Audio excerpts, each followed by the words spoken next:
Cerca Teleeuropa sul tuo Play Store o Apple Store e scarica la nostra app.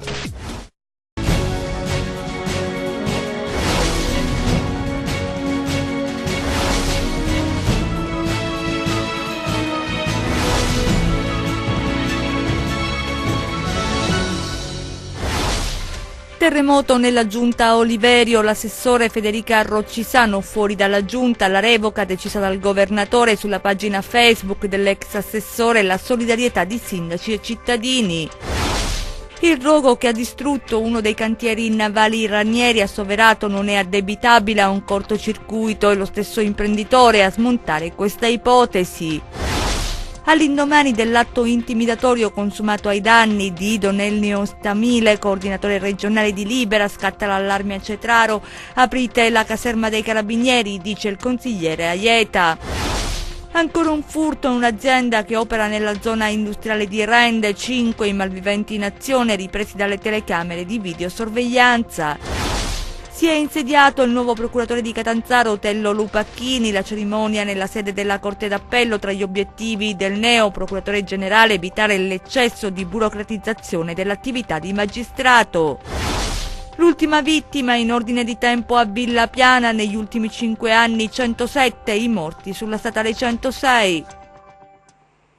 Ben ritrovati dalla redazione del TG10, lo avete sentito anche dai nostri titoli. Federica Roccisano fuori dalla giunta regionale, lo ha deciso il governatore Mario Oliverio, che le ha revocato l'incarico. Per il presidente emersi limiti e insufficienze nella gestione dell'assessorato. Intanto sul profilo Facebook dell'ex assessore molti gli attestati di solidarietà. Vediamo. La notizia ufficiale dalla cittadella regionale, la nota affidata all'ufficio stampa arriva in redazione poco dopo le 17, poche righe che confermano le voci insistenti delle ultime ore. Il presidente della giunta regionale Mario Oliverio ha proceduto oggi alla revoca dell'incarico di assessore di Federica Roccisano. La decisione del governatore è motivata, spiega il comunicato, dall'esigenza di rilanciare l'azione di governo in un settore particolarmente delicato della vita della regione. Nei mesi scorsi, si aggiunge, su alcune problematiche di particolare rilevanza sociale sono emersi limiti ed insufficienze nella conduzione dell'assessorato al lavoro e alle politiche sociali che hanno contribuito ad alimentare in diverse circostanze un clima di tensione sociale. Le parole utilizzate da Oliverio non sono tenere, così come non lo è la conclusione in cui fa sapere che diverse sono state le vicende che hanno reso necessaria l'assunzione delle problematiche in prima persona da parte del presidente della giunta. Il governatore fa riferimento anche a un colloquio avuto con l'ormai ex assessore Roccisano nei giorni scorsi, nel quale precisa di aver avuto un chiarimento con lei, ringraziandola per il lavoro svolto nei 30 mesi nei quali le è stata riposta fiducia. Sul profilo Facebook dell'ormai ex assessore, i comitati di cittadini, sindaci e giunte le esprimono solidarietà. È il caso del coordinamento 4 marzo di Mammola, che scrive: non capiamo i motivi della sua revoca se non per logiche di politiche oscure. O il sindaco di Cetraro, Angelo Aita, che definisce un errore gravissimo aver rimosso l'assessore Federica Roccisano. Una vicenda, spiegano gli analisti politici, legata alla necessità del governatore Oliverio di un rimpasto della squadra di governo in vista delle consultazioni di primavera. La cronaca adesso: non è stato un cortocircuito a mandare in fumo gli stampi e le imbarcazioni nel capannone della Ranieri di Soverato. Il proprietario Giuseppe Ranieri smentisce questa ipotesi circolata nelle ore successive al rogo, che ha interrotto la produzione delle famose imbarcazioni. L'imprenditore adesso attende il dissequestro della struttura per riprendere il lavoro. Vediamo.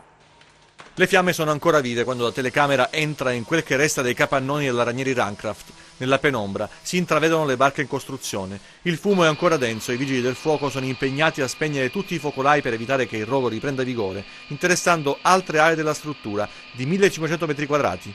Il proprietario dello stabilimento, che da Soverato produce le prestigiose attrezzature nautiche che solcano i mari d'Italia e del mondo, ci racconta quanto è successo. L'incendio ha colpito tutto il cantiere Runcraft di Soverato e soprattutto una parte del capannone adibito alla costruzione di imbarcazioni proprio, dove c'erano gli stampi e le materie prime, diciamo, per realizzare le imbarcazioni. Ci sono due tipi di danni diversi. Uno è quello economico immediato, che uno può dire ok, magari 10 stampi si sono rovinati, e un altro è quello, il danno sul mercato, dal momento in cui avevamo tutto l'autunno lavorato presso fiere importanti anche all'estero, con dei risultati anche eccellenti, quindi a breve, tra qualche mese, dovevano iniziare appunto le consegne di imbarcazioni evidentemente da realizzare con quegli stampi. C'è un'indagine in corso, le telecamere presenti in più punti dell'area dell'azienda aiuteranno gli inquirenti a far luce sulle cause del rogo, ma Giuseppe Ranieri ci tiene a chiarire un aspetto. Una cosa che vorremmo escludere è che avevano addotto la causa a un cortocircuito probabile. Vorrei precisare che nel capannone interessato dall'incendio, al momento dell'incendio, la corrente era staccata da un interruttore generale che comanda tutto il capannone.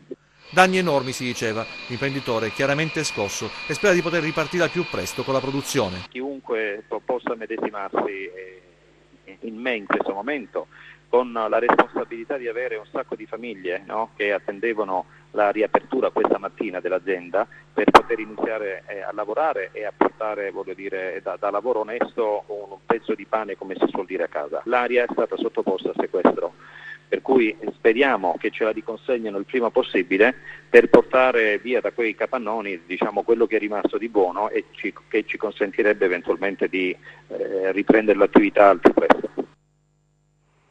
A Cetraro adesso per l'intimidazione a Don Ennio Stamile, il coordinatore regionale di Libera. Ignoti hanno lasciato la carcassa di un capretto sulla sua automobile, è appunto accaduto a Cetraro, siamo sul Tirreno Cosentino, in città c'è preoccupazione, numerosi gli attestati di solidarietà, vediamo. Sale la tensione a Cetraro dopo l'intimidazione ai danni di Don Ennio Stamile. Inquietante il messaggio recapitato al coordinatore di Libera in Calabria, un capretto morto messo in una busta di plastica legata allo specchietto retrovisore della sua auto. Gli autori dell'intimidazione hanno agito mentre Don Ennio si trovava a cena con un gruppo di scout. Mentre vanno avanti le indagini delle forze dell'ordine per far luce sul grave episodio legato probabilmente all'impegno antimafia del sacerdote sul territorio, continuano ad aggiungere attestati di solidarietà e vicinanza a Don Ennio. Questa di Don Ennio ovviamente è una replica di un atto già consumato qualche anno fa, con una testa di maiale decapitata davanti alla sua abitazione. Questa volta invece il fatto è ancora più inquietante perché avviene davanti a un ristorante dove Don Ennio cenava con i capi scout, quindi insomma qualcuno che ha seguito il sacerdote. Colpisce non solo Cetraro quest'atto di vigliacchi e delinquenti, ma colpisce l'intera Calabria. Non è l'unico episodio preoccupante che si è registrato recentemente a Cetraro. Il centro del Tirreno Cosentino è infatti teatro negli ultimi tempi di rapine, incendi, di auto e furti in appartamento.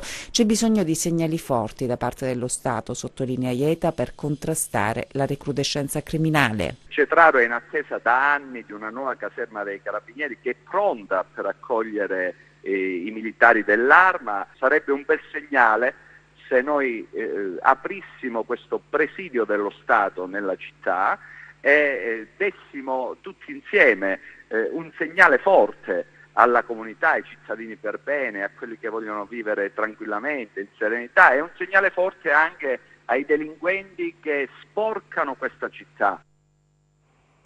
Torniamo ad occuparci dei furti commessi nella zona industriale di Rende, perché la banda composta da 5 malviventi è tornata ad agire in piena notte. Nel mirino la Ritacca Arredi. Indagano i carabinieri di Rende. Vi mostriamo la sequenza del furto ripreso dalle telecamere di sorveglianza. Vediamo. Ci risiamo, la banda dei furti torna a far tremare la zona industriale di Rende. Eccoli in azione con lo stesso modus operandi. Questa volta nel mirino l'azienda Ritacca, che si occupa della progettazione, commercializzazione e realizzazione di arredi per bar, ristoranti ed esercizi commerciali. sono sempre in 5 ad attuare le azioni criminali. Entrano nella proprietà con il volto travisato da passamontagna e poi, muniti di attrezzature per lo scasso, forzano la porta d'ingresso per introdursi all'interno dei locali. Il tutto ripreso dalle telecamere di videosorveglianza. Poi, quando scatta l'allarme, nei minuti successivi, prima dell'intervento della vigilanza o dei proprietari, arraffano quanto più possibile e si dileguano nel buio senza lasciare traccia. Sono mesi ormai che documentiamo attraverso i nostri telegiornali ciò che accade e che getta nello sconforto gli imprenditori che giornalmente operano sul territorio. I carabinieri della compagnia di rende indagano per risalire gli autori di questi furti che, almeno dalle immagini delle telecamere, sembrano sempre gli stessi. Sono in 5, giovani, fisicamente ben disposti e vestiti alla stessa maniera. Potrebbe esserci una sesta persona che li attende per la fuga, ma queste al momento sono solo ipotesi investigative che vanno verificate. Resta il fatto che non è tanto il danno economico in sé per i furti subiti, infatti molto spesso sono oggetti del valore di qualche migliaio di euro ciò che riescono a portar via, ma i danni ingenti che questi malviventi provocano alle strutture e l'allarmismo che il fenomeno, che purtroppo non si riesce ad arrestare, suscita in chi in piena notte viene svegliato dalle telefonate dell'allarme scattato per l'intrusione di estranei all'interno del proprio capannone. Si è insediato il nuovo procuratore generale di Catanzaro, Otello Lupacchini, subentra Raffaele Mazzotta, andato in pensione a luglio. Evitare l'eccesso di burocratizzazione dell'attività di magistrato tra gli obiettivi del procuratore generale. Vediamo. Nell'aula del crocifisso della Corte d'Appello di Catanzaro la cerimonia di insediamento del nuovo procuratore generale Otello Lupacchini. Ad accoglierlo i prefetti delle province calabresi, magistrati del distretto, autorità politiche e religiose. In magistratura dal 1979 Lupacchini è stato tra l'altro componente della Commissione per l'applicazione delle speciali misure di protezione ai testimoni e ai collaboratori di giustizia. Impegnato da sempre sui fronti caldi della criminalità, si è occupato tra l'altro degli omicidi del PM Mario Amato, del banchiere Calvi e del professor Massimo D'Antona. Otello Lupacchini subentra a Raffaele Mazzotta, andato in pensione a luglio. Già sostituto procuratore generale presso la Corte d'Appello di Roma, nel corso della breve cerimonia Lupacchini è stato immesso nel possesso delle sue funzioni di procuratore generale della Repubblica dal presidente della Corte d'Appello di Catanzaro, Domenico Introcaso. Lupacchini ha illustrato il suo programma alla guida della Procura Generale della Corte d'Appello di Catanzaro. Obiettivo, ha detto, evitare l'eccesso di burocratizzazione dell'attività di magistrato. Nel corso del suo intervento poi ha parlato di un progetto organizzativo che veda l'apporto di tutte le componenti. Il progetto organizzativo non deve essere un atto burocratico, quanto piuttosto una esposizione di un programma che chiaramente maggiormente è condiviso, maggiori possibilità di essere realizzato. Quindi il messaggio ai calabresi. I calabresi debbono valorizzare se stessi, eliminando essi stessi le proprie criticità. Non può calare dall'alto la soluzione dei loro problemi. Ognuno nel suo ambito operativo deve cercare di promuovere la legalità, ma come ho detto non una legalità decrepita, ma una legalità innovatrice che tenga conto di quelle che sono le reali esigenze che insistono sul territorio. E restiamo a Catanzaro perché il procuratore Gratteri oggi nel suo intervento ha lanciato l'allarme su Vibo e Crotone e chiesto l'istituzione dei tribunali distrettuali. Vediamo. I tribunali senza giudici non possono funzionare. Il procuratore di Catanzaro, Nicola Gratteri, continua la sua battaglia per una giustizia efficiente che in Calabria passa dal completamento delle piante organiche nei tribunali. Nella città capoluogo il problema si è risolto con l'arrivo di giovani magistrati. Per quanto riguarda gli uffici requirenti di questo distretto non ci sono criticità, ci sono magistrati a sufficienza per poter lavorare bene. Non esiste una procura in questo distretto che possa dire di non avere magistrati a sufficienza. Non è così in altre realtà a rischio della regione per le quali il procuratore lancia l'allarme. C'è una grande criticità a Vibo Valentia che purtroppo ai noi ancora non è risolta. Ci sarà nel 2018 una grande criticità a Crotone. Infine la proposta di creare i tribunali distrettuali, una necessità, dice, per questa terra. Creare un tribunale distrettuale non vuol dire chiudere i tribunali del distretto o i tribunali circondariali. Creare tribunali distrettuali vuol dire che i processi di mafia, come c'è una procura specializzata per reati di mafia, ci deve essere un tribunale, ci deve essere dei giudici specializzati a giudicare processi di mafia, perché poi possiamo avere delle sorprese, cioè famiglie di 'ndrangheta consacrate da decenni come tra l'elite dell''ndrangheta poi vengono assolti. Dopo 10 anni si dice che queste famiglie non sono più mafiose. Allora, per evitare questo è necessario avere dei giudici specializzati come le procure specializzate. Ci spostiamo a Vibo per il taglio delle palme in piazza Municipio, sono state il simbolo della città, vediamo. Ecco quel che resta delle storiche palme che adornavano la piazza del municipio di Vibo Valentia, le 8 palme che incorniciavano proprio questa piazza che è stata la storia di tante generazioni di vibonesi. Ci sono luoghi in una città che rappresentano valori ben oltre il semplice fatto di esserci. Non c'è dubbio che a Vibo Valentia la cosiddetta piazza municipio lo è, e soprattutto lo è stata almeno per un lustro, da quando fu così concepita e realizzata, luogo di ritrovo per numerose generazioni di vibonesi che l'avevano eletta punto di riferimento, luogo di incontro, di appuntamenti e passeggiate, e dunque custode di storie pubbliche, intime, personali e di gruppo, favorita dal modo in cui era stata concepita architettonicamente, incorniciata da palme che l'hanno fino ad oggi caratterizzata con stile inconfondibile. Certo, la colpa è di quel maledetto punteruolo rosso che ha fatto strage di palme e non ha risparmiato nemmeno quelle di piazza Municipio. Certo, negli anni c'era stato il tentativo di salvarne qualcuna inizialmente sopravvissuta al punteruolo, ma già nel febbraio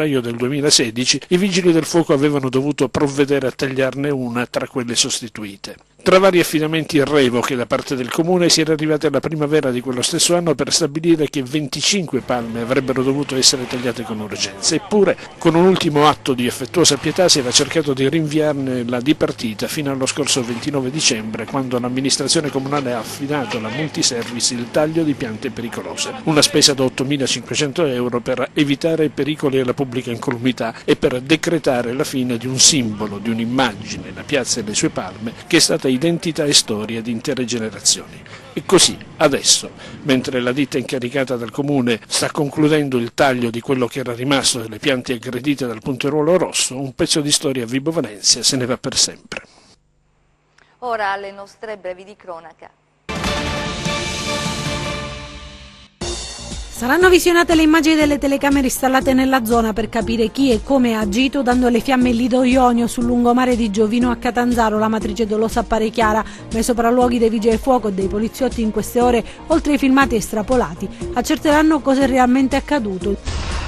Non ce l'ha fatta Vincenzo Gatto, di 46 anni, che ha perso la vita nell'ennesimo incidente avvenuto sulla SS 106 nel comune di Villapiana. L'incidente avvenuto, denuncia l'associazione Basta Vittime, sulla strada statale 106 a poca distanza dal luogo in cui un mese e mezzo fa perdeva la vita Lucrezia Brunacci, di 30 anni, anche lei di Trebisacce. Con Vincenzo diventano 107 le vittime della cosiddetta strada della morte, denunciano. In pratica negli ultimi 5 anni sono in media poco meno di 2 le vittime della SS 106, un'autentica strage di Stato.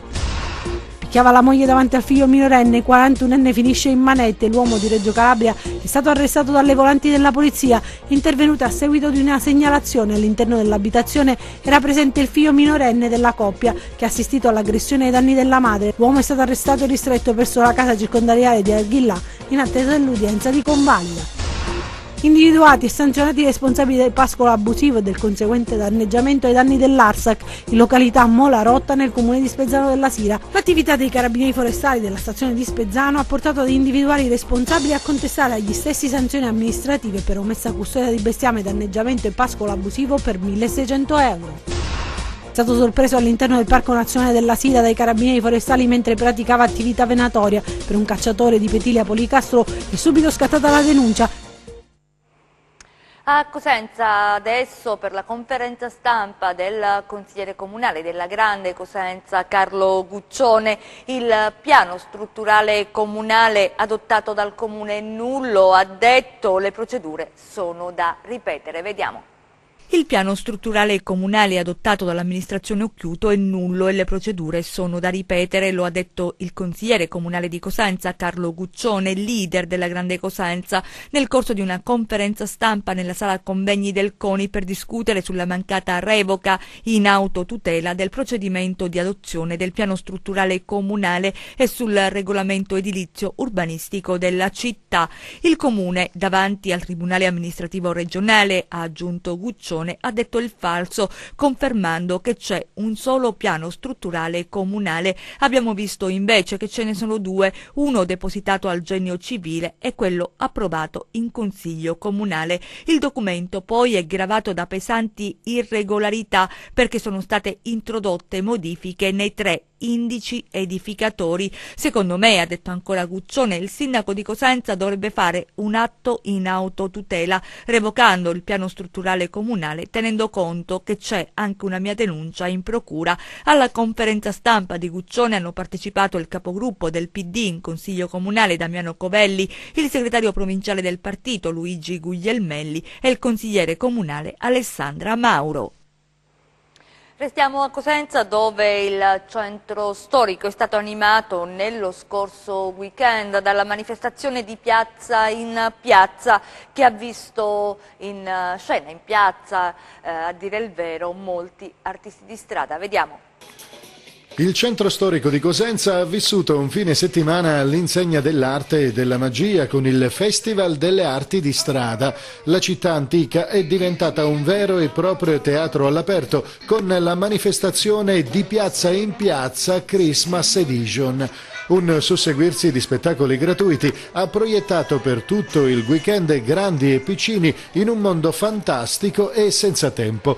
La magia del clima natalizio, le bellezze del centro storico e il fascino degli spettacoli sono stati gli ingredienti principali che per 2 giorni hanno consentito a numerosi visitatori di ritrovarsi nei suggestivi vicoli e nelle piazze del centro storico. La manifestazione, ideata per rivalutare il centro storico di Cosenza attraverso l'arte e la cultura, ha offerto trekking urbani fotografici, stand e mercatini vintage in piazza Parrasio, spettacoli itineranti degli artisti di strada, performance artistiche e di street art nei vicoli e nelle piazze principali, spettacoli di danza aerea e spettacoli di artisti di strada in largo Antoniozzi e piazza Duomo. Durante tutta la manifestazione è stato possibile visitare le botteghe del centro storico, le installazioni artistiche all'interno dei ruderi di Piazzetta Toscano, la mostra fotografica lungo Corso Telesio e i musei della città.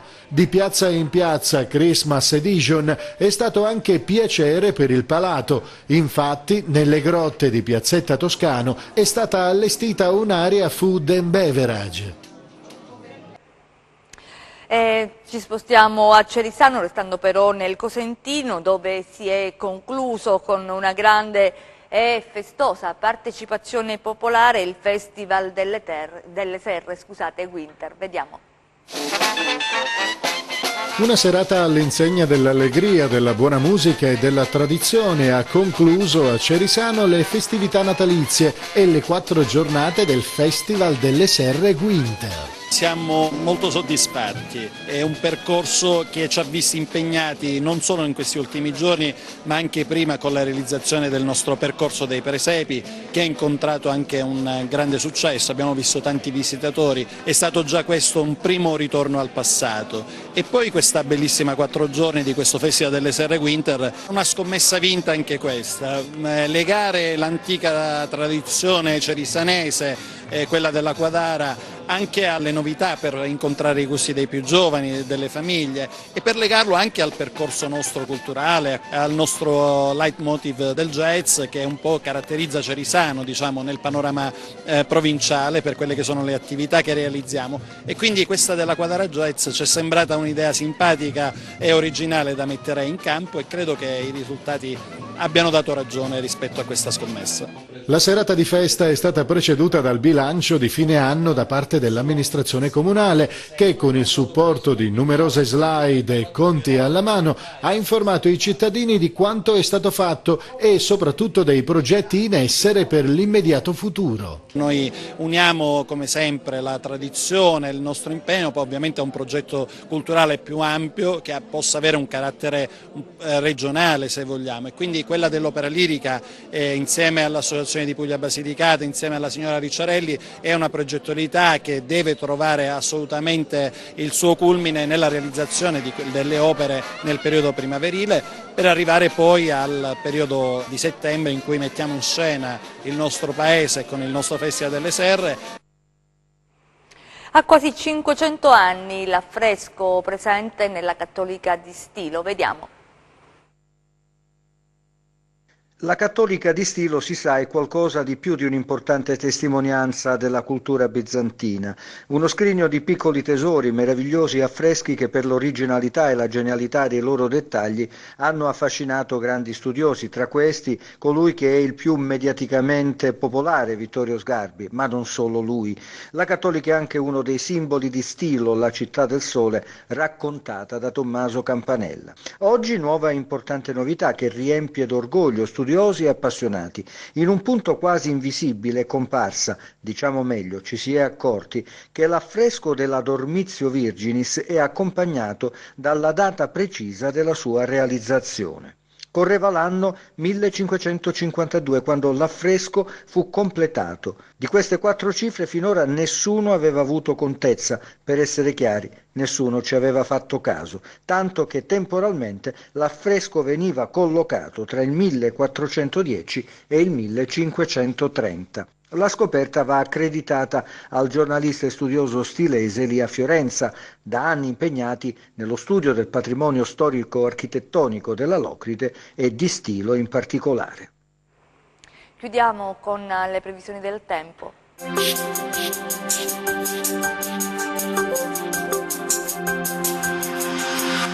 Ben ritrovati da meteoincalabria.it. Correnti miti da scirocco continuano ad indurre temperature di stampo primaverile sulla nostra regione, grazie ad una depressione centrata sulla Spagna. Continuerà a rimanere attiva questa circolazione tiepida ancora fino a domani, a cui farà seguito un peggioramento. Passiamo alle previsioni in dettaglio. Domani parzialmente nuvoloso ovunque, con addensamenti più intensi sempre lungo i versanti ionici del Reggino e del Catanzarese, a cui potrebbero associarsi isolati deboli piogge, temperatura generalmente stazionaria, sempre ben oltre la media del periodo.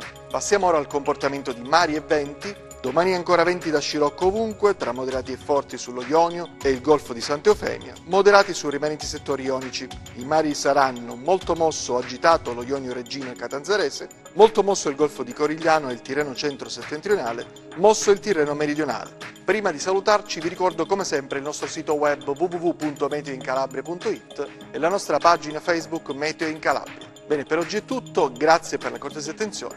Appuntamento a domani. Ci fermiamo qui, grazie per essere stati con noi, grazie a regia Michele Cava e messo in onda Giuseppe Costanzo, noi vi auguriamo un buon proseguimento.